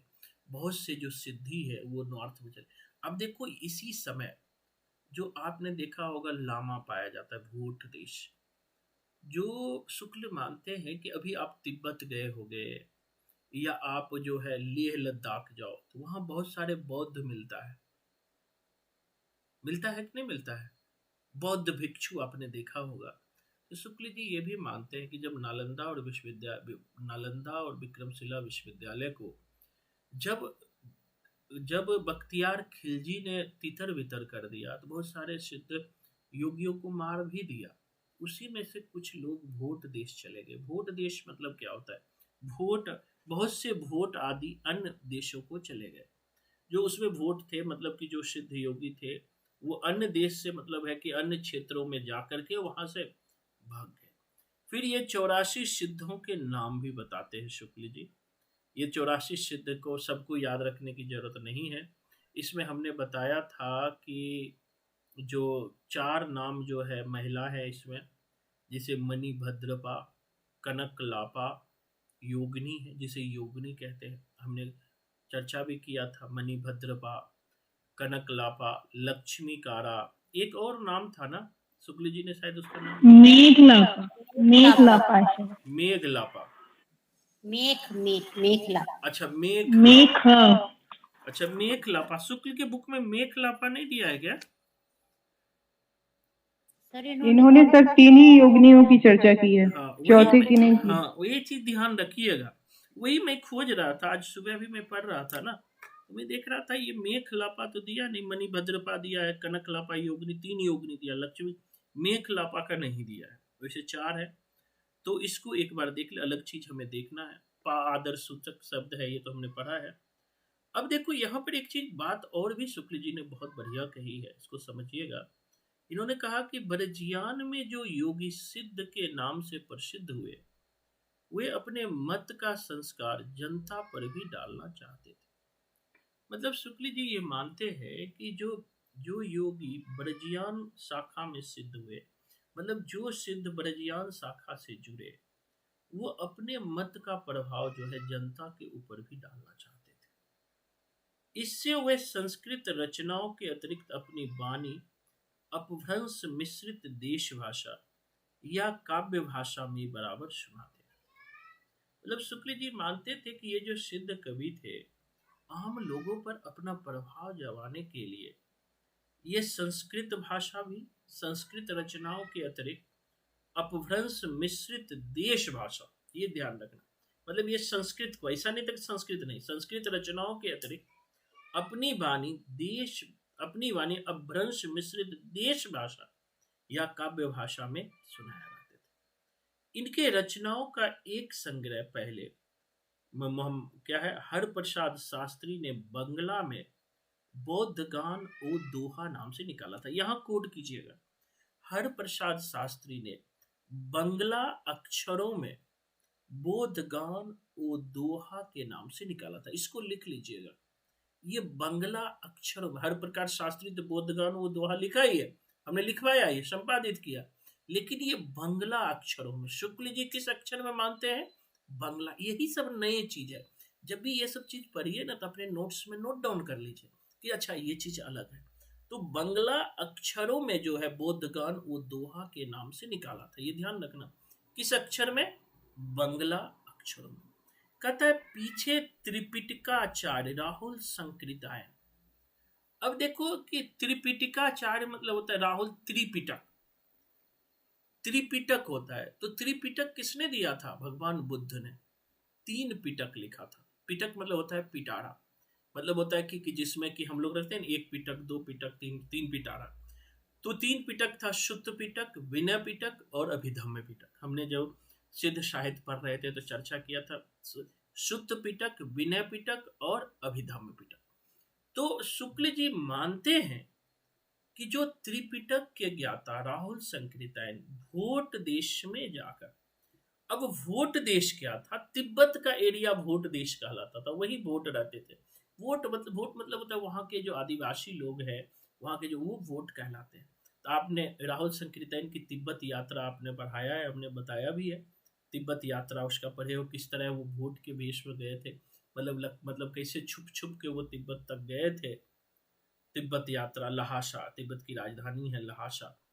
तो वोट देश में जाकर सिद्धों और बहुत सी रचनाएं लाए। मतलब राहुल संकीर्तन भी ये मानते हैं। एक चीज हुई थी, यहाँ समझिएगा एक बार फिर से, क्योंकि अंतिम क्लास चल रहा है, दिमाग में जितना बैठ जाए ठीक है। फिर आदिकाल पढ़ने को आपको कम से कम 6 महीने बाद मिलेंगे। तो यहाँ पर ये बातें कह रहे हैं कि शुक्ल जी कि जब बख्तियार खिलजी का आक्रमण हुआ नालंदा और विक्रमशिला विश्वविद्यालय में, तो आगे पढ़िएगा डेप्थ में, वहाँ बहुत सारे बौद्ध धर्म से रिलेटेड टेक्स्ट भी था। क्योंकि विश्वविद्यालय था तो लाइब्रेरी थी, पाली भाषा की लाइब्रेरी थी, जिसे बख्तियार खिलजी ने जला दिया था 12वीं सदी में। जैसे आप कोई भी विश्वविद्यालय जाते हो तो वहाँ के लाइब्रेरी में बहुत सारे बुक होते हैं, अगर उस बुक को जला दिया जाए तो फिर वो बुक मिलेगा नहीं। तो बहुत सारे बुक जो था बख्तियार खिलजी के आक्रमण के बाद जो है, पाली भाषा की लाइब्रेरी, 2 विश्वविद्यालय बहुत ही फेमस था, नालंदा और विक्रमशिला, दोनों को जला दिया। तो अब सवाल आया कि यहाँ मेन बौद्ध टेक्स्ट था ही नहीं। अब चूंकि मेन बौद्ध टेक्स्ट नहीं था, तो इसी मेन बौद्ध टेक्स्ट को जानने के लिए, समझने के लिए वो तिब्बत यात्रा करते हैं, वोट दे जाते। क्यों? क्योंकि जब इससे पहले ही आप इतिहास में पढ़ोगे, अशोक जब भारत के राजा हुए थे, मौर्य वंश के राजा अशोक हुए थे, तो अशोक ने बौद्ध धर्म के प्रचार के लिए बहुत सारे देश को अपने अनुचर को भेजा था। जैसे अपनी पुत्र और पुत्री, अशोक के पुत्र का नाम था महेंद्र और पुत्री का नाम संघमित्रा। तो महेंद्र और संघमित्रा को उन्होंने श्रीलंका भेजा था। इसी तरह कुछ को बर्मा भेजा, कुछ को तिब्बत भेजा, कुछ को साउथ कोरिया भेजा, कुछ को चाइना भेजा। तो इस तरह से जो बुद्ध का मूल टेक्स्ट था ना, वो भारत के अतिरिक्त और भी जगह पर पहुंच गया। लेकिन जब भारत के टेक्स्ट जला दिए गए, तो राहुल संकीर्तन पुनः उस टेक्स्ट को लेने के लिए वो भिन्न भिन्न देश में गए। ये बहुत बड़ी बात है। यही बात शुक्ल जी कहते हैं कि शुक्ल जी मानते हैं कि सिद्धों में पुराने सरह है, सरह को ही सरहपात, जिसे सरोज ब्रज, शुक्ल जी ने सरह कहा। सरहप्पा है ना, इसी सरहप्पा को सरह, या इसी का नाम था सरोज ब्रज, इसी का नाम था सरोज ब्रज, सरह सरोज ब्रज, जिसका काल जो है लगभग 690 यानी 7वीं सदी है। अंतर साधना पर इन्होंने पंडितों को पछाड़ा है। उन्होंने कहा है, मैंने आपको याद रखिएगा करवाया, पंडित साल सत्य बखाने ही दे ही बुद्ध बसंत न जाने, ठीक है, ये याद करवाया। इसी जही मन पवन न संचरई रवि शशि नहीं पवेश, ये लाइन हमने याद करवाया, आपको याद होगा। अब इसी तरह से हमने बाम मार्क ऑफ द नाद न बिंदु न रवि शशि मंडल, आपको याद करवाया। सब सरहप्पा का लाइन है। लुईपा का लाइन हमने याद या करवाया था, आपको याद होगा, काया तरबर पंच बिडाल, ला है तो लुईपा है। और इसी तरह से बिरूपा, सहजे थर करी बरुनी साथ, बरुनी है तो बिरूपा, याद करवाया कोडिंग से, पिछला वीडियो आप लोग देख लीजिएगा। कन्हप्पा है तो हमने कान पकड़ के हमने याद करवाया था, एक न किज्जई मंत्र न तंत्र, किज्जई है तो कन्हप्पा है, सिंपल कोडिंग हमने करवाया था। अब जो डिस्क्रिप्शन में शुक्ल लिखते हैं, ब्रज यानी कि योग तंत्र साधनाओं में, बहुत इंपॉर्टेंट बात ये कहते हैं, और ये स्थापना और तर्क में खूब पूछता है इससे सवाल। और थोड़ा ध्यान रखिएगा यहीं पे, चाय पर अभी ध्यान नहीं रखना है, चाय की छुट्टी मिलेगी 10 मिनट बाद। और एक प्रतिज्ञा करके बैठिए कि 2 घंटे पढ़ेंगे तो दिल से पढ़ेंगे, अच्छे से पढ़ेंगे। 2 घंटे कोई दूसरा काम नहीं करेंगे, 1.5 घंटे अभी है, आगे तो 2 घंटे कर दूंगा एग्जाम के बाद। तो दिल से पढ़िए, 2 घंटे कोई काम नहीं कीजिए। हाँ, इमरजेंसी आ गई तो बात तो अलग है भैया, अब इमरजेंसी हमें ही आ जाता, छोड़ के जाना पड़ता है। लेकिन मैं सबको कहना चाहता हूँ, एक बार साहित्य को दिल से पढ़िए, पहले भी हम यही बात कहते आए, जो भी साहित्य को दिल से पढ़ोगे वो साहित्य के विद्वान बन जाओगे अगले 4 से 5 महीने। जो भी बच्चे पढ़ेंगे, जो भी रहेंगे, ये मेरी तरफ से गारंटी होती है। और आप 10 साल का पढ़ाई एक तरफ लीजिए और 6 महीना का मेरा पढ़ाई एक तरफ लीजिए, हमारा ही पलड़ा भारी होता है, क्योंकि हम डेली काम करते हैं, थोड़े थोड़े डेली काम करते हैं। और ये स्टेटमेंट बहुत बढ़िया है, 2-3 बार पूछा गया है स्टेटमेंट, इसीलिए मैं रुक के समझा रहा हूं। शुक्ल जी कहते हैं कि ब्रजयानियों के योग तंत्र साधनाओं में मध्य तथा स्त्रियों का, विशेषतः डोमनी, रजकी आदि का अबाध सेवन एक आवश्यक अंग था। मतलब ब्रजयान के योग तंत्र साधना में, ब्रजयान के योग तंत्र साधना में क्या कहता है, मद एंड स्त्री सेवन, मद और स्त्री सेवन एक आवश्यक अंग था। इसीलिए सिद्ध कन्हप्पा डोमनी का आह्वान इस प्रकार के गीत द्वारा करते हैं। हमने याद कराया, नगर बाहिरे डोम्भी तोहरी कुडिया छई। कुडिया है तो कोडिंग हमने करवाया कन्हप्पा। छोई जाई सो ब्रह्म नारिया, या हमने डोम्भिपा का ही लाइन, गंगा जमुना मांझे रे बही रे नाई, तही बुरीली मानतंगी पोइया लीले पार करई। तो पहला ही लाइन हम लोग याद रखते हैं। तो मतलब शुक्ल ये मानते हैं कि ब्रजयान में जो है योग साधना के लिए मद और स्त्रियों का जो है सेवन आवश्यक, मतलब कि मद और स्त्रियों का सेवन आवश्यक अंग के रूप में था। कौन मानते हैं? शुक्ल जी। आगे 1-2 लाइन और बहुत महत्वपूर्ण है, 10 मिनट में और लूंगा। कहता है कपालिक जोगियों से बचे रहने का उपदेश। ये लाइन हम खूब समझाते हैं आपको। शुक्ल जी कहते हैं कपालिक, ये जो है कपालिक जोगी, जो कपालिक जोगी सिद्ध में ही थे, बचे रहने का उपदेश घर में सास ननद आदि देती रहती थी। यानी कि कपालिक जोगी से बच के रहो, पर वे आकर्षित हो जाती थी, होती थी, जैसे कृष्ण की ओर गोपियां होती थी। जैसे कृष्ण से जो है गोपियां ऑटोमेटिक अट्रैक्ट हो जाती थी। यद्यपि सास और ननद जो है, मतलब घर में सास ननद आदि उपदेश देते रहती थी कि ये जो योगी आएगा, कपालिक योगी आएगा, इससे दूर रहना, ये बड़ा बदमाश आदमी है ना। लेकिन लोग अट्रैक्ट हो जाते, जैसे माँ बाप कहते हैं कॉलेज जाओगे तो लड़की की तरफ ऐसे मत देखना। और जिसको ज्यादा बंदिश लगाते हैं ना भैया, वो ज्यादा बंदिश तोड़ के भागते हैं। जिन पर बंदिश नहीं होता है उन्हें लगता है नहीं, माँ बाप पर का बड़ा विश्वास है, इसलिए इधर उधर नहीं। मैं तो अपने कॉलेज में देखा हूं, जिस पर ज्यादा बंदिश था ना वो ज्यादा भागती थी, और जिस पे कम बंदिश था वो कम भागती थी। खैर, तो ये चीज समझ के आगे कहते हैं, एक कुकिरिप्पा का बड़ा फेमस लाइन है, ससुरी नींद गेल बहुरी जगह। कल याद रखना, को करके ससुरी नींद जगा देता है ना। कुत्ता को करके क्या करता है, कू से कुत्ता, को से कुकिरिप्पा। कोडिंग याद हो गया।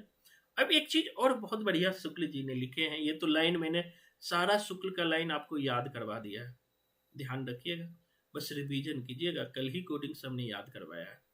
अब कहता है देखो कि बौद्ध धर्म ने जब तांत्रिक रूप धारण किया, जब बौद्ध धर्म तांत्रिक रूप धारण किया तो वही ब्रजयान बना। आपको पता है तांत्रिक रूप ब्रजयान में आ गया।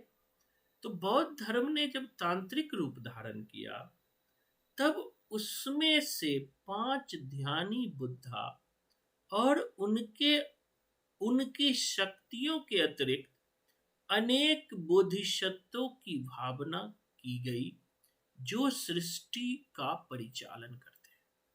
हम लोग इतिहास में पढ़ते हैं 5 ध्यानी बुद्धा। गूगल पे सर्च मारना 5 ध्यानी बुद्धा, आ जाएगा आपको। अभी तो 5 ध्यानी बुद्धा का नाम याद नहीं है, बहुत दिन हिस्ट्री पढ़ाया हो गया। तो शुक्ल जी ये मानते हैं कि जब बौद्ध धर्म ने तांत्रिक रूप धारण किया तब उसमें पंच ध्यानी बुद्धा और उनके शक्ति का आविर्भाव हुआ और बोधिसत्वों की भावना जन्म ली, और यही बोधिसत्व जो है इस सृष्टि का परिचालन करते हैं। मतलब शुक्ल जी ये मान के चलते हैं जब तांत्रिक भावना का डेवलपमेंट हुआ बौद्ध धर्म में, तभी 5 ध्यानी बुद्धा आए, उनके बोधिसत्व की भावना आई, ये सब आई, और उसी ब्रजयान में आकर महासुखवाद का परिवर्तन हुआ। 5 ध्यानी बुद्धा आए, बोधिसत्व की अवधारणा आई जो सृष्टि के परिचालन में महत्वपूर्ण भूमिका निभाता है। शुक्ल जी ये भी बात कहते हैं। आगे कहते इसी आकर ब्रजयान में ही आकर महासुखवाद का परिवर्तन। महासुखवाद से बार बार क्वेश्चन पूछा जाता है, एक समान अर्थ ही पूछता है। हमने पढ़ा भी महासुख का अर्थ होता है स्त्री पुरुष का मिलन। यहाँ कहता है प्रज्ञा और उपाय के योग से इस महासुख दशा को प्राप्ति मानी गई। इसे आनंद स्वरूप ईश्वरत्व ही समझिए।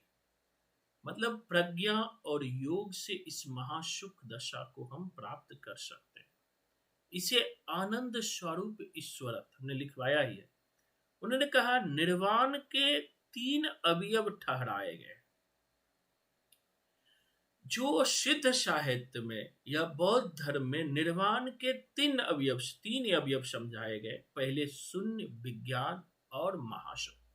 मैंने शून्यवाद की चर्चा किया था, नागार्जुन ने किया था। विज्ञानवाद की भी चर्चा किया था जिसे असंग और मैत्रेय नाथ ने दिया था।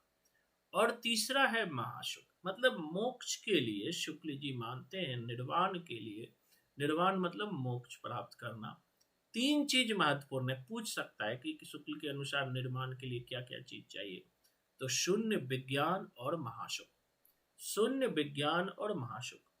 उपनिषद में तो ब्रह्मानंद के सुख के परिणाम का अंदाजा करने के लिए उसे सहवास सुख से 100 गुना कहा था। अब कहा कि जो ब्रह्मानंद है, उपनिषद में जो ब्रह्म का आनंद है, जो ईश्वरत्व की प्राप्ति है, उसे सहवास से, सहवास मतलब सेक्सुअल रिलेशन, उससे 100 गुना बेस्ट बताया गया है। किसमें? उपनिषद में। शुक्ल जी मानते हैं उपनिषद में जो है सहवास से 100 ईश्वरत्व की प्राप्ति, ब्रह्म की प्राप्ति 100 गुना बेहतर है। जबकि ब्रजयान में निर्माण के सुख का स्वरूप ही सहवास सुख के समान बताया। ये बहुत कोड करना, बहुत इंपॉर्टेंट लाइन है, बार बार पूछता है। उपनिषद में सेक्सुअल रिलेशन से 100 गुना अच्छा ईश्वरत्व की प्राप्ति को माना गया है, लेकिन ब्रजयान में समान बताया गया। मेरी बात को आप क्लियर समझना, ब्रजयान में समान बताया कि एक तरफ मोक्ष और दूसरी तरफ सेक्सुअल रिलेशन, दोनों को समान बताया है। किसमें? ब्रजयान। इसीलिए महासुख का अर्थ स्त्री पुरुषों के मिलन से ब्रजयान में लिया, क्योंकि दोनों को समान बताया। इसीलिए शुक्ल जी मानते हैं कि स्त्री पुरुषों के मिलन को ही महासुखवाद कहते हैं। कहता है कि पर ब्रजयान में निर्वाण के सुख का स्वरूप ही सहवास सुख के समान बताया गया है। शक्तियां सहित देवताओं को युग नग्न स्वरूप की भावना चली और उनकी नग्न मूर्तियां सहवास की अनेक अश्लील मुद्राओं में बनने लगी। जो अब शुक्ल जी ये भी मानते हैं कि जब ये भावना आई, बिल्कुल जब ये भावना आई, धीरे धीरे सहवास की भावना को ही जो है कि मोक्ष माना गया, ब्रजयान में महासुख माना गया। तो अब धीरे धीरे क्या हुआ कि अश्लील मुद्राओं में मूर्तियां बनने लगी। आप इसका उदाहरण 10वीं सदी के खजुराहो से आप देख सकते हो। मध्य प्रदेश में खजुराहो, चूंकि हम सब जानते हैं, वहां जो जितनी भी मूर्तियां हैं वो एक अश्लील मुद्रा में ही है। तो वो शुक्ल जी भी मानते हैं कि इसी के बाद जो है नग्न मूर्तियां बनने लगी, वो भी अश्लील मुद्राओं में, जो कहीं याज भी देखने को मिलता है। रहस्य या गुह्य प्रवृत्ति बढ़ती गई। गुह्य समाज या श्री समाज स्थान स्थान पर होने लगे। मतलब कि ये जो रहस्यवादी समाज, गुह्य समाज मतलब है कि हर चीज को अपने अंदर रखना, और ये स्थान पर ऊंच नीच कई वर्ण की स्त्रियों को लेकर मद्यपान के साथ अनेक विवत्स विधान ब्रजियानों की साधना का प्रधान अंग था। शुक्ल जी लिखते हैं, ये सब चीज एकदम कोड करना, दिमाग में बैठाना, क्योंकि जहां भी डिबेट में आप जाओगे, कोई भी टीचर शुक्ल को कोड करते हैं, तो शुक्ल ने क्या कहा है हमें याद रखना है, एकदम दिमाग में बैठा लेना, तभी हम बेस्ट कर सकते हैं। शुक्ल जी जो कहते हैं कि जो ये ब्रजयानी लोग थे, ऊंच नीच दोनों का है, सिर्फ नीच वर्ग की महिलाओं को नहीं किया है, स्थापना और तर्क में दे सकता है। शुक्ल जी मानते चाहे ऊंचे वर्ग की हो या नीच वर्ग की स्त्रियों को लेकर मद्यपान के साथ अनेक विधान की भावनाएं ब्रजयान में देखने को मिलता है। मतलब कि जो स्त्रियों के साथ शराब पीना, भोग करना, ये सब भावनाएं ब्रजयान में दिखाई पड़ता है। सिद्धि प्राप्ति के लिए स्त्री का योग या सेवन आवश्यक था। शुक्ल मानते हैं कि सिद्धि प्राप्ति के लिए स्त्रियों का सेवन आवश्यक था। यहाँ जिसे शक्ति योगिनी या महामुद्रा कहते हैं, उसका सेवन आवश्यक था। इनमें कोई संदेह नहीं। देखो बहुत अच्छा लाइन शुक्ल जी लिखा है, यही मैं बताने के लिए आज पढ़ा रहा था। इसमें कोई संदेह नहीं कि जिस समय मुसलमान भारत आए, उस समय देश के पूर्वी भाग, खास करके बंगाल, बिहार, उड़ीसा, धर्म के नाम पर दुराचार फैला था। मतलब शुक्ल जी कहते हैं कि ये अच्छी बातें नहीं थी। ये अच्छी बात कैसे हो सकती है, शुक्ल जी जो बात कहे, यद्यपि शुक्ल जी के भी बहुत सारे काट आए हैं, तो वो कहे कि उत्तर भारत में जहां पर ये ब्रजयान का प्रचार प्रसार हुआ, ये अच्छी बातें नहीं थी। और चाहे खास करके बंगाल, बिहार, उड़ीसा में इस कारण से बहुत ज्यादा दुराचार फैला। इसी दुराचार के कारण कहा जाता है कि बख्तियार खिलजी ने जब आक्रमण किया था, पूरे नालंदा और विक्रमशिला विश्वविद्यालय को जला दिया, लेकिन वहां के जो स्थानीय निवासी था, किसी ने भी उसका मदद नहीं किया, क्योंकि दुराचारी का कौन मदद करेगा। अब आसाराम का कोई मदद करेगा, रामपाल का कोई मदद करेगा, राम रहीम का कोई मदद करेगा? शुक्ल जी तो इसी रूप में दिखाने का प्रयास किए। यह रहस्यवादियों की सार्वभौम प्रवृत्ति के अनुसार ये सिद्ध लोग अपने वाणियों के संकेतिक दूसरे अर्थ भी बताते थे। मतलब कि सिद्धों की जो वाणी होते थे, उनके जो है बहुत सारे संकेतिक अर्थ होते थे। जैसे कि एक हमने कहा, जैसे कि काया तरवर पंच बिडाला, ला है तो लुईपा है, लुईपा ने कहा था काया तरवर पांच बिडाला। यह पंच बिडाल बौद्ध शास्त्र में निरूपित 5 प्रतिबंध है। यहाँ पंच बिडाल जो है, याद रखना, यहाँ जो पंच बिडाल है, ये लिख लेना, पंच बिडाल है, इस 5 बिडाल जो है, ध्यान रखिएगा, बौद्ध शास्त्र में निरूपित 5 प्रतिबंध है। बौद्ध शास्त्र में निरूपित 5 प्रतिबंध है, याद रखिएगा, बहुत इंपॉर्टेंट है।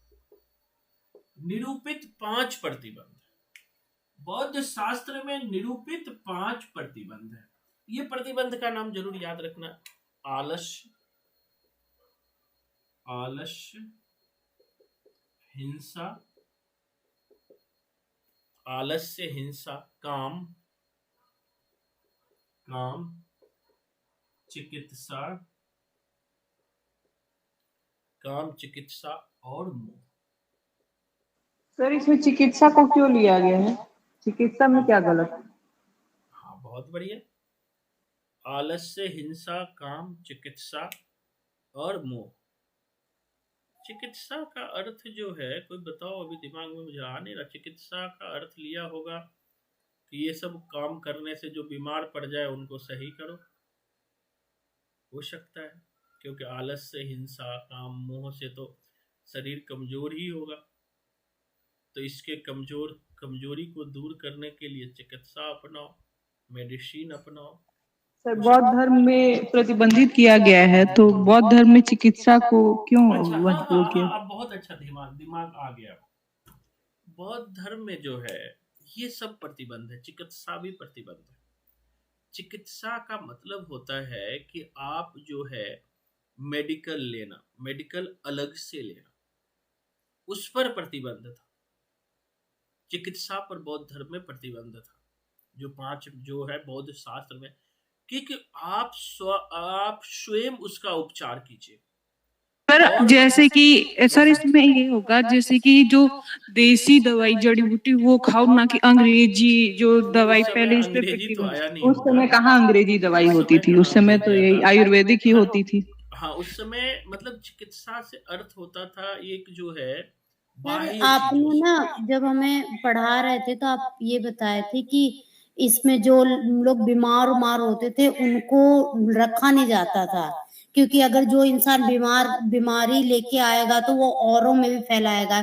इसलिए बौद्धों में जो शारीरिक रूप से कोई भी बीमारी होता था उनको जो है अपने इसमें ये लोग रखते नहीं थे, इसलिए शायद बिल्कुल अलग हो। शारीरिक रूप से आप बीमार, जब हमें उसमें पढ़ा रहे थे ना इतिहास में, हाँ, तब आप हाँ, ही बताए थे। नहीं बिल्कुल, इतिहास में तो यही चीज है कि जो बीमार व्यक्ति है या जिसको चिकित्सा का उपचार चाहिए उसको बौद्ध धर्म में लिया नहीं जाता था, उसको जो है उससे बाहर रखा जाता था कि जिससे कि जो है कि वो और चीजों को नहीं फैलाए। उसी से मतलब बौद्ध मठों में इनका प्रवेश वर्जित था, जो चिकित्सा मतलब जिसको चिकित्सा की जरूरत होगी उसको नहीं लेगा, ये बीमार व्यक्ति को नहीं लेता था ये, क्योंकि वो और फैलाएगा और चीज जो भी है। तो ये 5 चीजों पर जो है प्रतिषेध लगाया था, अहिंसा। याद भी रखना, पूछ भी सकता है, ये सब बहुत इंपॉर्टेंट क्वेश्चन आ जाता है। आलस से, हिंसा, काम, चिकित्सा और मोह। शुक्ल जी कहते हैं कि ध्यान देने की बात यह है कि विकारों की यही 5 संख्या निर्गुण धारा के संतों और सूफी कवियों ने ले लिया। अब समझना, यहीं से वो तर्क बना सकता है, ठीक है। अब ये क्या कर देगा कि 5 विडाला का अर्थ जो है शास्त्रों का निषेध बताया गया बौद्ध शास्त्रों में। अब तर्क में दे सकता है कि यही जो है विकारों की संख्या संत और सूफी में कवियों ने ली। हिंदी शास्त्रों में विकारों की संख्या 6 बताई गई है। हिंदू शास्त्रों में क्या बताई है? 6, बौद्ध में 5 और हिंदी में 6। अब ये छठा क्या बताया है? कहते हैं गंगा जमुना मांझी बहिरे नाई। डोंबिपा का ये लाइन है, डुबकी लगा लो। यहां पर कहता है कि इरा पिंगला के बीच सुषुम्ना नारी के मार्ग से शून्य देश की ओर यात्रा। इसी से वे अपनी वाणियों की भाषा को संध्या भाषा कहते थे। मतलब यहां से कोड किया है कहीं पर, ये इसको देखना पड़ेगा क्योंकि टाइम हो गया है। एक दिन और हम शुक्ल को पढ़ेंगे, ठीक है। ये टाइम, ये विनय भट्टाचार्य का कोई बुक है, उसी से ये रेफर किया है, ठीक है। 1-2 दिन जो है इस वीक में हम जो है थोड़ा जो है इसमें थोड़ा बड़ा है ना, हाँ थोड़ा सा है, 1-2 दिन और है। तो आज चूंकि हम लोग रहने देते हैं, 6 बज गया है, तो कल जो है इससे आगे हम लोग समझेंगे, शुक्ल का समझ लेंगे। आप लोग को इंटरेस्ट तो आ रहा है ना? बोरिंग किस किस को लग रहा है बताओ? बोरिंग लगेगा तो बंद कर दूंगा, 1-2 दिन और पढ़ेंगे, ठीक है। उसके बाद जो है हम लोग जो है आगे का टॉपिक शुरू करेंगे। समझ में आ रहा है सर, शुरू में बोरिंग लगा था लेकिन बाद में फिर अच्छा, शुरू में बोरिंग लगा था, पढ़िएगा। राखी कुमारी, आपको समझ आया? आपका तो पहला ही क्लास है सर, थोड़ा बहुत समझ में आ रहा है। बिल्कुल। अभी जो है ना, आप चूंकि आदिकाल का लास्ट था, पहले हमने आदिकाल पढ़ा दिया था। हमने जो वीडियो आप यूट्यूब पर डाला है ना, 5-6 क्लास हमने डाला हुआ है, उसको एक बार देख लीजिएगा, ठीक है। फिर बिल्कुल समझ आएगा, कोई दिक्कत नहीं है। और चूंकि एक बुक हमें पढ़ना पड़ता है शुक्ल का, क्योंकि 10-15 क्वेश्चन यहाँ से पूछ लेते हैं, तो हमें समझना जरूरी है। ठीक है, चलिए, कुछ बोल रहे हैं रजनी जी? सर मैं ये बोल रही हूँ, शुक्ल ने तो देवसेन को 9वीं सदी माना, मगर जो आप नोट दिया उसमें 10वीं सदी। उससे कोई मतलब नहीं है, ठीक है, तो वो अलग अलग विद्वान के अनुसार हो जाता है। हम सिर्फ शुक्ल क्यों लेंगे? शुक्ल तो बहुत सारी चीज बोला, आदिकाल नाम ही नहीं दिया है, वो तो वीर गाथा काल का है, तो फिर आदिकाल क्यों बोलते हैं? ठीक है, तो ये परेशान नहीं होना है, शुक्ल की भी कमियां हैं, अभी तो शुक्ल का पढ़ रहे हैं स्टेटमेंट। सर शुक्ल जी का तो सदी उसमें है ना सर, संवत में है ना।